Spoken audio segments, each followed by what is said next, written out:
I'm back for the second blog. Yes, so what can we do? Basically, when it reaches the United States side of the border,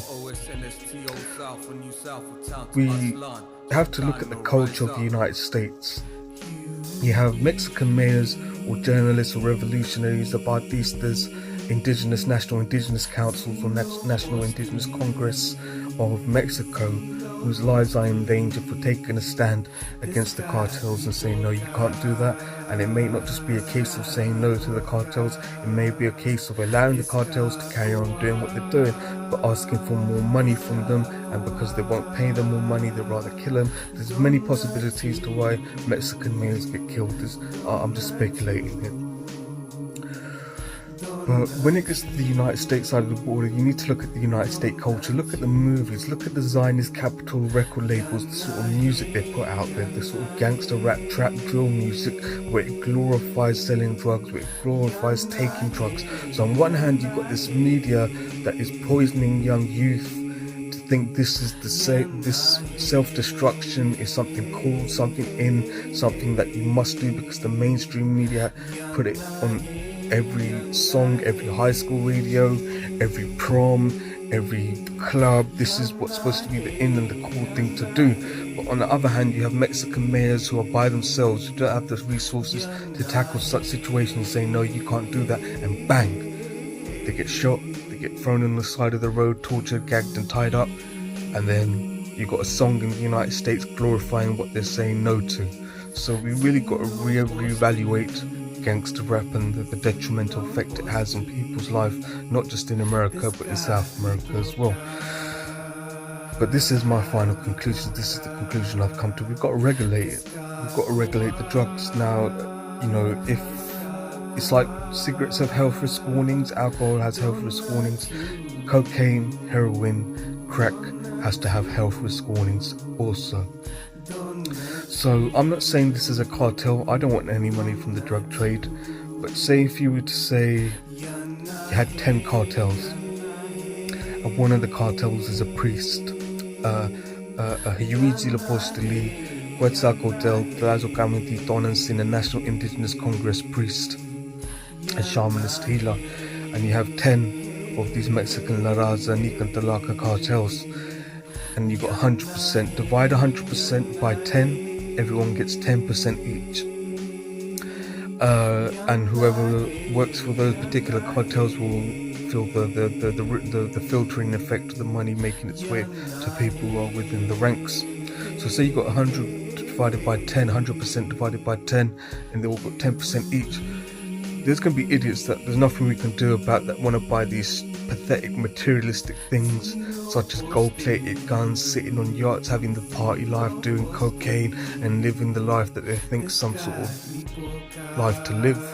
And then you can have those priests who's like, I don't want to buy any flashy designer labels or clothes with it, I don't want a house with it, I don't want a car with it. I'm just going to put it towards the favelas in Mexico, the kids in the slum, so they have something to eat and they've got clothes on their back. That's where I'll put my share to. And in regards to me making an income, I'm content with the money I make that people donate to my temple charity. Or if you're a politician, a mayor who's getting 10%, I'm content with the salary and the wage I get from the government. I don't need any extra money for luxuries. Any money I get is going towards the favelas and the kids. All of it's going to the kids and the favelas. That's what I would say. So we have to regulate. So income is being made, so you're not obstructing the cartels, so it reduces the risk of them wanting to endanger your life or hurt or end your life. So this is the sort of regulation. I've said it before in other blogs, and this is what I would say. Cocaine. If you're 8 and you have to be 18 years and older. Well, I'll talk about heroin first. Foil and injection methods are disgusting methods of taking heroin. They should be forbidden. But all the old school gangsters who've fallen off and all the old school from the 1980s and 90s, 1990s are too far gone with the dreaded foil and the injection method of heroin. Let them slowly phase out and disappear from society, meaning let them carry on.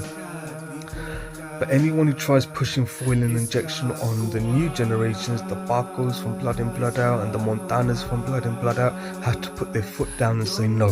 We can't allow another 30 years of this bullshit foil and dreaded foil and injection methods. So we have to not allow our kids to be given for basically do not give the new generation's heroin in its pure powder form to reduce the risk of them putting it in foil and injection, but allow the old school gangsters, the old school generations who are far gone off the dreaded foil and heroin, foil and injection methods to slowly phase out and disappear. So money's still being made, reducing the risk of people wanting to end your life. But in regards to the new generations, you have to be 18 years and older. Now, if they want to, because it's legalized in California that people can smoke bud, the chronic, the piff, the marijuana, you can only provide heroin if it's been laced. Meaning, if someone wants to smoke a holy ganja weed laced in heroin with tobacco and Rizla, providing they are over 18 years old, and they fund it out of their own pocket, meaning do not smoke a joint in the morning or afternoon. It will make you lazy, it will make you idle. Work a hard day's professional work hard, and when you come home from work you can unwind in the evening, smoke your ganja that's laced in heroin just to relax, meditation, listen to your tunes in the backyard at low volume and chill and relax before you go to sleep and you go to work the next morning. So there has to be rules and strict regulations of when you can smoke a joint. And so basically you can only smoke heroin with tobacco and Rizla, because the tobacco and Rizla ganja laced is a mild method, whereas the forbidden foil and injection is too potent and causes too much problems in society. So that's what I would say about heroin. In regards to crack, let the old school generations who are too far gone off crack in regards to smoking it in a crack pipe slowly phase out and disappear. There's no helping some people. Let them slowly phase out and disappear. But in regards to the new generations, do not give crack, do not smoke crack in a pipe. Never put in a pipe, it's too potent. Providing you are 18 years and older, you can smoke a joint with tobacco and Rizla that's laced in crack crystals, providing you fund it out of your own pocket, provided you don't smoke in the morning or evening, and you wait, provided you don't smoke in the morning or afternoon, and you wait until work's finished and you come home and you unwind and you smoke your joint in the evening. But do not ever put it in a pipe. So basically what I'm saying is, we cannot criminalize heroin or crack. We can only criminalize the methods of taking heroin and crack. So criminalize the foil method, criminalize the pipe method, and criminalize the injection method. Meaning, if anyone from the new generations are found to be trying it in these methods, they have to be taken in. So there has to be a harsh penalty for anyone trying it in the new generations, and do not provide it to them in the pure form, so it reduces the risk of them putting it in foil or injections. So we have to regulate it. Now, in regards to cocaine, as providing you're over 18 and you're adult, don't a few lines, having 3 or 4 small lines, a few small lines, I don't know how to do it with my hand, a few small lines, I don't know, is that it? That way, I don't know how to do it, on the table, and throughout the night you space it out with your drinks, your cocktails in the club, and you have 3 or 4 lines throughout the night, party with your boyfriend, go to the club, go to the hotel, have your fun. Fair enough. Do not play stupid cocaine party games. Anyone who tries to hype you up, drink shitloads and shitloads of alcohol, do a meter-long line of cocaine, stick your head in a bag of cocaine and snort like Tony Montana in fucking Scarface. Fuck that shit. Beat those idiots up who try to hype people to do that, because what's going to happen is you're going to self-destruct so badly that it's going to fuck up your head. It's going to fuck up your head so badly that you're going to get addicted to cocaine so much that you're going to wake up in the morning, you're going to need a line. When you go to work, you're going to go to the toilet, you're going to snort a line. You're going to go into the car park, go into your car, go in the glove compartment, you're going to snort a line. You're going to completely need it constantly, and then you're eventually going to get medicated for psychosis. You're going to have psychological problems. Your friends are not going to want you around because they're going to see you behaving weird, you're a weirdo, and you're going to get medicated, and you're going to balloon and get side effects because of the medication, and then you're just going to be in a mental asylum by yourself thinking what happened. And we all know what happened. You partied too hard, so you need to slow down. Don't play those pathetic party games. Just 3 or 4 lines in the night with your cocktail drinks. Enjoy yourself, but don't go overboard. And it ends in suicide. Partying too hard and cocaine gone wrong basically will end in suicide, I guarantee you. So you need to look at the mistakes of the people from the past and not repeat the same mistake. Now, the thing with cocaine, it's a rich man's drug. You've got all this, you've got people standing in Mexico saying to some dangerous cartels, no, you can't do that, and they get murdered for it. Then you've got Zionist, capitalist, gangster rap record labels in the United States saying we're the coke boys, we sell dope, we sell coke, and it's like the cool in thing to do in the most fashionable clothes and the most fashionable cars. So what message are you sending to people? It's endangering people's lives. So in regards to cocaine,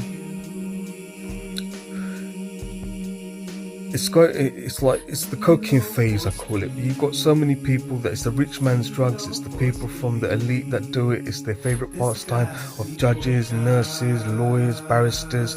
If you find yourself needing a line every second of the day, you need to go to rehab and go clean.